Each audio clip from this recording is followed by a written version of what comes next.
तहे दिल से आप सभी का स्वागत करता हूं अंतर्राष्ट्रीय ऑनलाइन कला समारोह 2020 में। ये समारोह 60 दिन का समारोह है और इस समारोह की शुरुआत हो चुकी है। बहुत सारे मेहमान इस समारोह से जुड़े रहे। शुभारंभ गुलाबो सिताओं के प्रमुख गायक विनोद दुबे जी ने किया। उसके बाद संजू फिल्म में गीतकार रहे शेखर जी, जिन्होंने गीत गाया था कर हर मैदान फतेह, उनका दूसरा दिन परफॉर्मेंस का दिन था। और आज हमारे बीच में है बहुत खूबसूरत मेहमान, बहुत खूबसूरत जिंदा दिल इंसान, जिन्होंने अपनी गायकी से, अपनी प्लेबैक गायकी से पूरे बॉलीवुड में एक नया अपना खुद का मुकाम हासिल किया है। तो हम स्वागत करते हैं तहे दिल से दिव्य कुमार जी का। हम लोग दिव्य जी को फ्रेंड रिक्वेस्ट भेज देते हैं और हम उनका इंतजार करेंगे। हाँ, तो मैं बता दूं दिव्य कुमार जी के बारे में। सबसे बड़ी बात कि वो एक ऐसे घराने से आते हैं जिनकी संगीत जिनकी नस नस में है, यानी कि एक ऐसा घराना जिन्होंने बॉलीवुड को संगीत दिया, जिन्होंने क्षेत्रीय फिल्मों को संगीत दिया। दिव्य कुमार जी के जो दादाजी थे वो बहुत अच्छे क्षेत्रीय फिल्मों के बहुत अच्छे संगीतकार थे और हमारे वी शांताराम जी के साथ भी लगातार फिल्मों में संगीतकार के रूप में एक अच्छी भूमिका निभाते रहे हैं। और हमारे दिव्य कुमार जी के पिताजी भगवान शिवराम जी भी अपने अपने एक बड़े संगीतकार रहे हैं। तो एक ऐसे घराने से दिव्य कुमार जी आते हैं जिसके ब्लड में संगीत रचा बसा हुआ है। दिव्य कुमार जी के संगीत की शुरुआत 8 साल की उम्र में ही हो गई थी, यानी कि जब कल्याण जी आनंद जी के ग्रुप में लगातार स्टेज पर गाया करते थे हमारे बहुत खूबसूरत इंसान दिव्य कुमार जी। तो मैं तहे दिल से स्वागत कर रहा हूं दिव्य कुमार जी का और मैं आमंत्रित कर रहा हूं इस मंच पर कि यहाँ हमारे दर्शकों के बीच में आएं और अपने अनुभव थोड़े साझा करें और कुछ गीत संगीत कुछ ऐसा जो हमारे कलाकारों को जोड़ सके, वैसा कुछ एक क्षमा हमारे दर्शकों के बीच में बांधे। तो मैं तहे दिल से स्वागत कर रहा हूं दिव्य कुमार जी का। नमस्कार, नमस्ते। कैसे हैं आप? बस बढ़िया सर, आप कैसे? मैं बहुत खूबसूरत हूँ। हाँ, तो जैसे कि बढ़िया। हम बता ही रहे थे, मैं तो जानता हूँ लेकिन दर्शक भी आपको बहुत अच्छे से जानते, इसलिए जुड़ते चले जा रहे हैं दर्शक। और पिताजी भगवान शिवराम जी बहुत अच्छे संगीतकार हैं, लगातार सक्रिय हैं। आर.डी. बर्मन जी के साथ लगातार काम करते रहे हैं, जतिन ललित जी के साथ काम कर रहे हैं, हिमेश रेशमिया जी के साथ काम कर रहे हैं। दादाजी क्षेत्रीय लोकप्रिय कला फिल्मों के लगातार संगीतकार रहे थे और वी शांताराम जी बहुत प्रमुख नाम इंडस्ट्री का, उनके साथ संगीतकार रहे। उसके जी। बाद आप, यानी कि हमारे दिव्य कुमार जी, जिन्होंने बहुत सारी फिल्मों में संगीत दिया, भाग मिल्खा भाग हो, काई पोचे हो, या फिर आपके बहुत सारी इंडस्ट्री की ऐसी फिल्म है जिनके गानों ने सच में एक नया क्षमा बांध दिया। वंदे मातरम गीत हो, जो कमाल का हल्का हल्का ये गाना हो, गीत हो, तो बहुत सारे ऐसे गीत हैं कि अक्सर दर्शकों की जुबान पर आ ही जाते हैं। तो ऐसे घराने में आप जन्मे हैं जहां संगीत ब्लड में है। तो सर, आप ऐसे घराने में जन्म लेकर आप कैसा महसूस करते हैं? पहला छोटा सा सवाल मेरा आपसे बस इतना सर, बिल्कुल बहुत अच्छा महसूस होता है, बहुत प्राउड फील होता है कि मैं ऐसे घराने से हूँ जहाँ पर आर्ट और आर्ट कल्चर इसको एक एक हॉबी नहीं माना जाता। सबसे बड़ी बात कि दुनिया में बहुत सारे ऐसे घर हैं जहाँ पर बहुत अमीरी है, बहुत गरीबी है, बहुत सारी चीजें हैं जहाँ पर म्यूजिक और डांस और ये जो आर्ट है, आर्ट फॉर्म को वो लोग एक ठोस करियर नहीं मानते। और मैं उस फैमिली में जन्मा हूँ जहाँ पर पूरी फैमिली की नींव जो है वो म्यूजिक पर है। तो मेरे लिए इससे बड़ी और कोई बात नहीं हो सकती थी। एंड ऑल्सो बिकॉज मुझे बचपन से ही म्यूजिक का शौक रहा है, बिकॉज मेरे घर में आजू बाजू में म्यूजिक का माहौल था और मैं एक म्यूजिशियन का बेटा हूँ, तो मुझे हमेशा म्यूजिशियन बनने की ही चाह थी। और कहीं ना कहीं चीज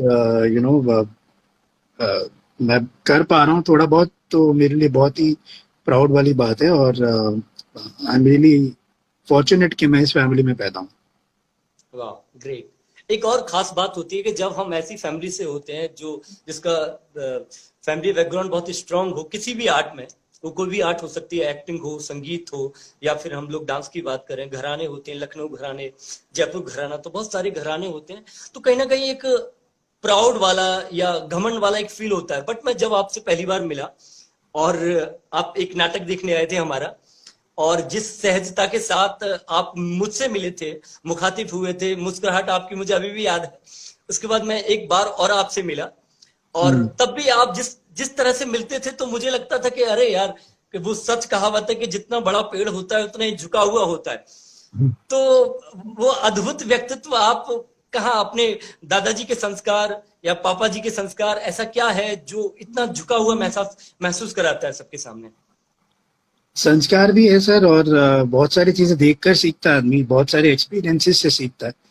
और मुझे बचपन से ही ऐसी आदत थी। मैं म्यूजिशियन का बेटा हूँ। मैं क्लास डिवीजन होता है हर जगह में ना। एक म्यूजिशियन का ग्रुप होता है, कोई सिंगर का ग्रुप होता है, कोई डायरेक्टर का ग्रुप होता है, कोई प्रोड्यूसर का, एक्टर्स का। मेरा हमेशा ऐसा ही होता था कि मैं जितने बड़े मकाम पे हूँ, मेरा ग्रुप हमेशा उस लेवल पे होता है जहाँ पर सभी लोग मिल बांट के एक साथ में रहते हैं। और हमेशा ऐसे ही मुझे हम्बल रहना कोई सिखा नहीं सकता, वो आपके अंदर इनहेरेंट होना चाहिए। आप अपने पेरेंट्स को देखकर सीखते हो, या आप अपने आजू बाजू के लोगों को देखकर सीखते हो। मैंने तो बहुत सारे लोग देखे भी हैं जिन्होंने मतलब, आप जैसे बोल रहे पेड़ बड़ा होता है, पेड़ पौधा डाला भी नहीं है उसमें, उनको घमंड बहुत होता है। तो मुझे ये लोग पहले से मुझे पसंद नहीं थे। और मुझे कहीं ना कहीं मुझे ऐसा लगता है कि जितना आपको प्यार मिलता है आपके कला के लिए, आपको जितना लोग सराहते हैं, उतना ही अगर आप हम्बल हो सकते हो तो उससे बड़ी कोई बात नहीं हो सकती। Because and of the day जो लोग हैं, जो दुनिया है, जो जो आजू बाजू में जो लोग आपके जो फैंस हैं, उन्हीं की वजह से आप बनते हो कुछ ना कुछ। तो अगर मैं बाहर निकल के उन्हीं के साथ में घमंड दिखाऊं, या मैं आपके अंदर एक ऐब रखूं या एक घमंड रखूं, तो वो बिल्कुल भी मतलब उसका कोई उसकी कोई महत्व नहीं है उसका। तो मुझे हमेशा से ग्राउंडेड रहना बहुत अच्छा लगता है, और मैं ग्राउंडेड रहने की कोशिश नहीं करता हूँ। वो मेरा नेचर, बचपन से मेरे नेचर में ही वो है कि मैं कभी भी अपने आप को सेलिब्रिटी नहीं मानता, मैं कभी भी अपने आप को कोई बहुत बड़ा कलाकार नहीं मानता। बिकॉज अब मेरे आजू बाजू में बहुत सारे बड़े बड़े दिग्गज लोग हैं, और मैं उनके सामने हमेशा अपने आप को छोटा ही महसूस करता हूँ। और कोशिश करता हूँ कि मैं सीख कर कम से कम 1% भी उनके जैसा बन पाऊँ। तो ये कोशिश हम्बल बनने की नहीं है, बस कुछ सीखने की है। That's it. ग्रेट। अच्छा, एक और खास बात है, ज्यादातर लोग जैसे जब हम संगीत की बात करें तो ज्यादातर भाषा एक बाध्यता होती है। तो कोई हिंदी में ही गीत गा रहा है या फिर कोई कन्नड़ में ही गीत गा रहा है, बट जब आपका एक परिचय जब सामने आता है तो समझ में आता है, गुजरात की बात हो, महाराष्ट्र की मराठी की बात हो, कन्नड़ की बात हो, अ, राजस्थानी की बात हो, तो आपने सब में गीत गाए, सारी काफी भाषाओं में गीत गाए। तो ये कैसे संभव होता है कि मतलब इतनी सारी भाषाओं का ज्ञान और ये समझ? तो बहुत सारा ज्ञान आपको मतलब काम करते हुए मिलता है। हमारी इंडस्ट्री ऐसी है सर कि इवन एक्टिंग, जो भी आर्ट फॉर्म है, आप काम करते हुए आपको पैसे मिल रहे हैं, तब भी आप कुछ सीख सकते हो। मतलब हमारे इसमें ऐसा नहीं है कि आपने पढ़ाई कर ली उसके बाद में वो पढ़ाई को आप इम्प्लीकेट कर रहे हो। हम रोज काम कर सकते हैं, हम रोज सीख सकते हैं। तो इससे बड़ा प्रोफेशन इतना यू नो इतना प्यारा प्रोफेशन आपको पूरी दुनिया में कहीं नहीं मिलेगा। आर्ट फॉर्म जो है, जहाँ आपको सीखने के लिए भी पैसे दिए जाते हैं। तो मुझे लगता है कि जब भी जितने भी लैंग्वेजेस में मैंने गाने गाए हैं, वहाँ पर सिखाने के लिए लोग होते हैं अच्छे। वर्ड्स का मतलब अगर आपको जानना है, क्योंकि आप इतना सारा नहीं समझ सकते हो, आपको बस एक्सप्रेशंस के लिए या कोई चीज बहुत ज्यादा एम्फेसाइज करनी होती है, उसके मतलब जब वो लोग बताते हैं तो गाने में थोड़ी आसानी होती है। और मुझे अच्छा लगता है जब चैलेंजेस आते हैं सामने, कि आज कोई नई लैंग्वेज है, कल कल या कन्नड़ है, कोई मलयालम है, तमिल है, तेलुगु है, तो मुझे अच्छा लगता है, कुछ नया सीखने को भी मिलता है। हालांकि वो याद नहीं रहता है, बट उस टाइम के लिए उसमें इन्वॉल्वमेंट होता है, तो आप बहुत सारी चीजें सीख सकते हो। तो बस ये है, आर्टिस्ट का काम ही है सर, वो जो रंग में उनको रंगा दिया जाए वो उस रंग में रंग जाए सर। हम वही लोग हैं जो हर रंग में ढलने की क्षमता रखते हैं, और उसमें भी अपना एक अलग नाम बना सकते हैं। हाँ। अच्छा, एक खास बात और है, ज्यादातर जो मैं फील करता हूँ अभी भी नेपोटिज्म नेपोटिज्म नेपोटिज्म शब्द एक बहुत ज्यादा हावी है। तो क्योंकि आप जिस फैमिली से हैं, जिन्होंने साधना की है संगीत की और बहुत अच्छे लेवल पे साधना की है, उस फैमिली से आकर जब आपने अपना करियर बनाने की सोची, उसी फैमिली से उसी फील्ड में करियर बनाने की सोची, तो कहाँ, क्या आपने कितना संघर्ष करना पड़ा और क्या मदद आपको फैमिली की तरफ से आपको मिली? सर फैमिली तो था ही मेरे, मतलब ऐसे कोई गाइडेंस के लिए होती है फैमिली, आपकी करियर बनाने के लिए नहीं होती है। मुझे लगता है हर इंसान अपना करियर, अपना नाम, अपनी जर्नी खुद तय करता है, और फैमिली का होना ना होना ये मैटर नहीं करता। बहुत सारे ऐसे लोग हैं जिनकी फैमिली बहुत बड़ी है लेकिन वो कुछ नहीं कर पाए लाइफ में, और बहुत अलग अलग फील्ड में, सर क्रिकेट ले लीजिए या एक्टिंग ले लीजिए या म्यूजिक ले लीजिए, या इंडस्ट्रियल ले लीजिए, इंडस्ट्रीज वालों को ले लीजिए। बहुत सारे लोग हैं जिनके बाप लोगों ने बहुत काम नाम कमाया, उनका बेटे उतना नाम नहीं कमा पाते, और वहीं किसी की फैमिली नहीं होती है वो अपना एक नाम बनाते। तो सर ये सिलसिला तो हमेशा चलता ही रहता है कि आज मैं अगर काम करूँ तो कल को मेरे बेटे को या मेरे बच्चों को कुछ चीजों में हेल्प हो सकती है, कुछ गाइडेंस मैं दे सकता हूँ। मैं ये नहीं बता सकता हूँ कि वहां जाओ तुम्हारा काम हो जाएगा, वो काम आपको जाके करना है तब वो होगा। मैं किसी को फोन करके कभी ये नहीं बोलूंगा कि ये मेरा बच्चा है या मेरा दोस्त है या मेरा भाई है, इसको आप संभालो। वही हमारी फैमिली में मेरे साथ भी हुआ है सर। मैंने पापा ने मुझे हमेशा ये बात सिखाई थी, जहां पर भी आप जा रहे हो आप अपने आप को अपने काम से प्रूफ करो,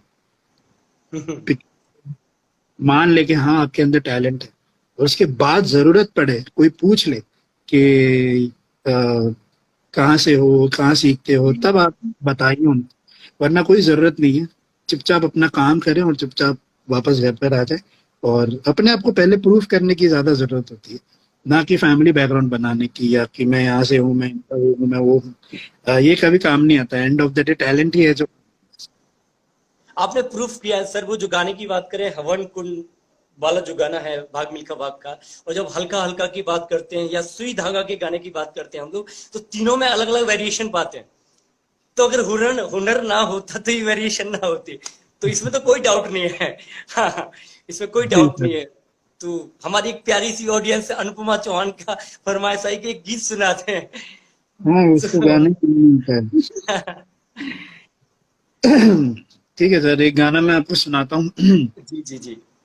छल्ली कर दे सीना मेरा, छल्ली कर दे सीना मेरा, छल्ली कर दे सीना मेरा, दाग दे सारी गोलियां नी, अज मेरा जी करदा मर जाने, अज मेरा जी करदा मर जाने, नी मेरा जी करदा मर जाने, अज मेरा जी करदा, मुश्किल कर दे जीना मेरा, मुश्किल कर दे जीना मेरा, मुश्किल कर दे जीना मेरा, हंसते हंसते मिट जाने, यानी मेरा जी करदा मर जाने, अज मेरा जी करदा मर जाने, नी मेरा जी करदा मर जाने, अज मेरा जी करदा। वाह। तो सर एक खास बात आपको मैं बता दूं कि जब मैं मिला था, आप आपसे मिला था, और क्योंकि पहले तो सिर्फ आपके गाने सुने थे, आपको जानता था, मुखातिब पहली बार जब हुआ था तो मैं बहुत इम्प्रेस हुआ था। मतलब कोई कोई आदमी इतना भी सहज हो सकता है। तो मैंने सोचा चलो मैं भी गाया करूंगा, शायद मैं सहज हो जाऊं। तो मैंने भी बीच में बहुत सारे गाने लिखे, गीत लिखा। तो एक अंतरा मैं आपको सुनाता हूँ सर, बिल्कुल जो सर, मैंने बिल्कुल। लिखा है। हाँ, तो आपसे प्रेरित होकर मैंने लिखा है, गाने की कोशिश की है। मैं सिंगर नहीं हूँ। तो गीत कुछ इस तरह से सर। उड़ चला, उड़ चला, उड़ चला, उड़ चला, उड़ चला, उड़ चला,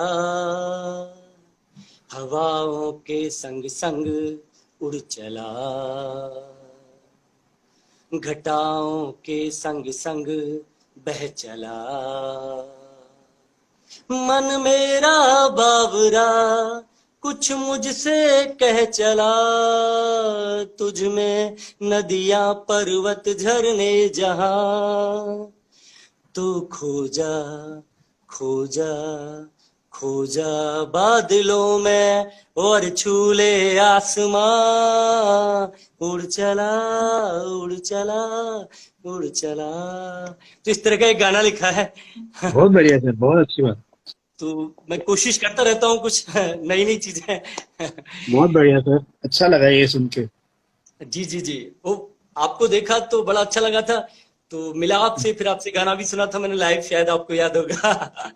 बिल्कुल आप बिल्कुल। बहुत अच्छे तरीके से सुनाया था, तो मजा आ गया था। हम्म, तो मैं तो चलो मैं भी लिखता हूँ, और क्योंकि एक्टर हूँ तो वोकल कॉर्ड का अभ्यास, मेरा सरगम का अभ्यास रोज होता है।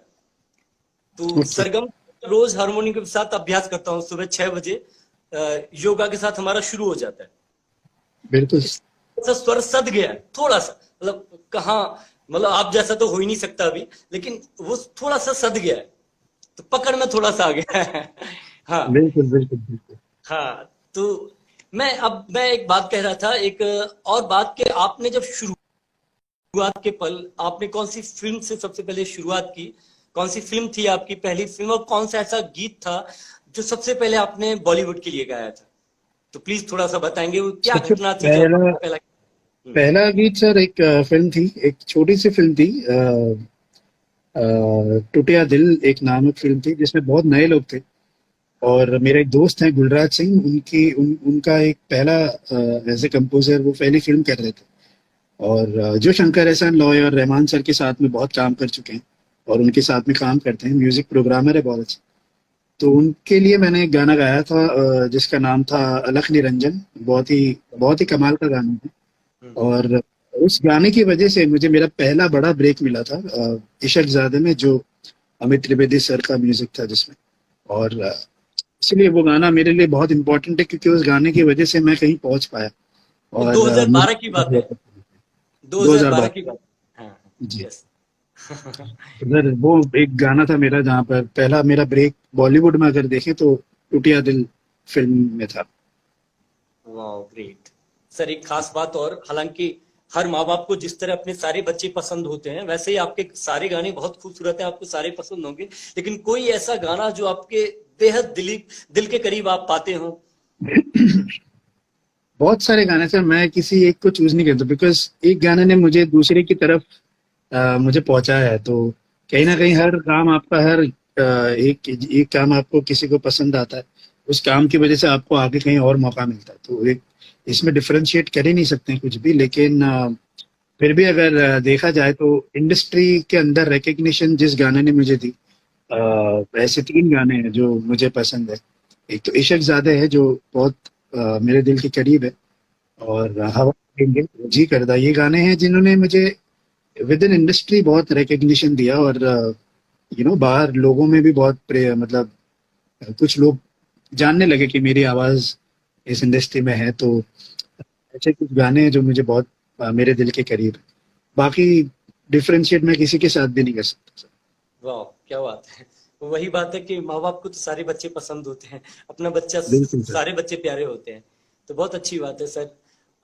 एक खास बात और सर, जैसे मैं म्यूजिक वालों से बहुत मिलता रहता हूँ और बात करता रहता हूँ, जैसे लास्ट अभी गुलाबों से ताबों में जिन्होंने गीत दिया है, विनोद दुबे जी, लिखा भी है गाया भी है, तो वो बहुत करीब है मेरे। वो बेसिकली गायक के अलावा वो मिट्टी के बर्तन बनाते हैं।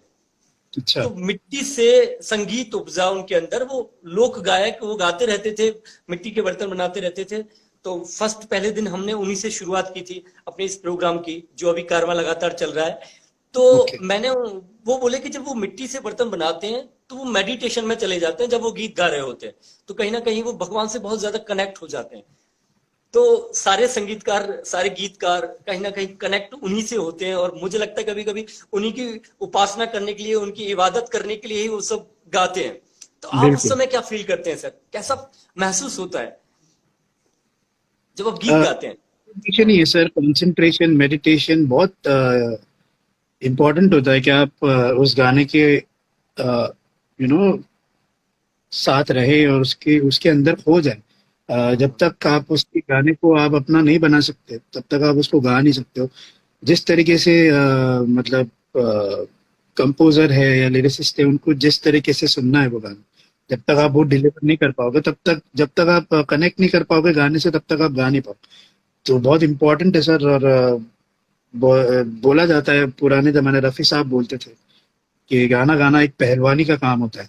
तो उसके लिए मतलब आपकी स्ट्रेंथ, इसकी उसका आपकी स्टेमिना, आपकी ब्रीदिंग बहुत इंपॉर्टेंट होती है। तो जी singing a song is also meditation, बहुत ज्यादा हेल्प करता है मेडिटेशन सिंगिंग करने के लिए। तो मैं भी सर ऐसे ही गाने को कंसंट्रेट करके, गाने के अंदर ढल के, उसको समझ के कोशिश करता हूँ क्या बोल रहा है म्यूजिक डायरेक्टर, उसको कैसी फीलिंग्स चाहिए, क्या चाहिए। तो कोशिश करता हूँ कि वैसा उनको डिलीवर कर पाऊँ। बिल्कुल बिल्कुल सच बात है सर, एग्री विद यू। क्योंकि हम भी जब अभिनय कर रहे होते हैं तो कहीं ना कहीं खो रहे होते हैं, जो परकाया बिल्कुल। प्रवेश करते हैं दूसरी काया के अंदर प्रवेश करना। तो बिल्कुल मैं कनेक्ट कर पाता हूँ, आपकी इस बात से सहमत हूँ पूरी तरह से।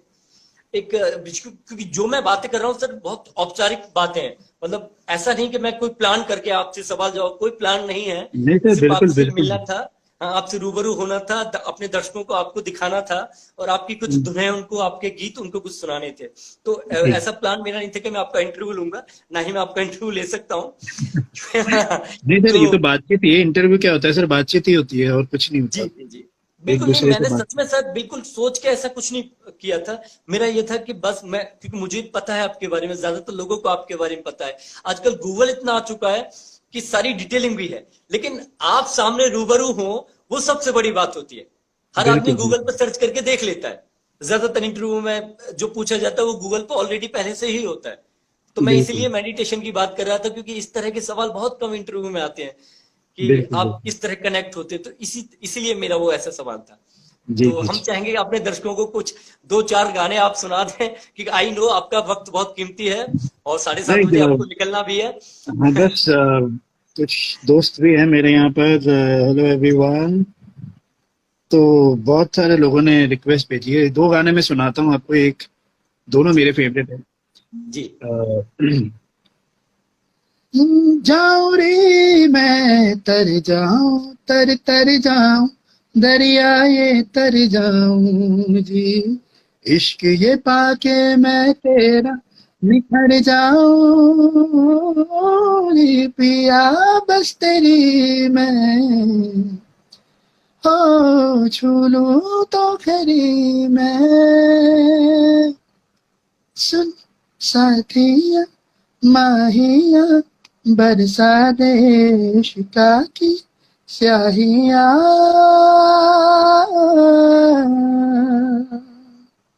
वाह। तो ये किसी ने रिक्वेस्ट किया था। और एक और गाना जो आ,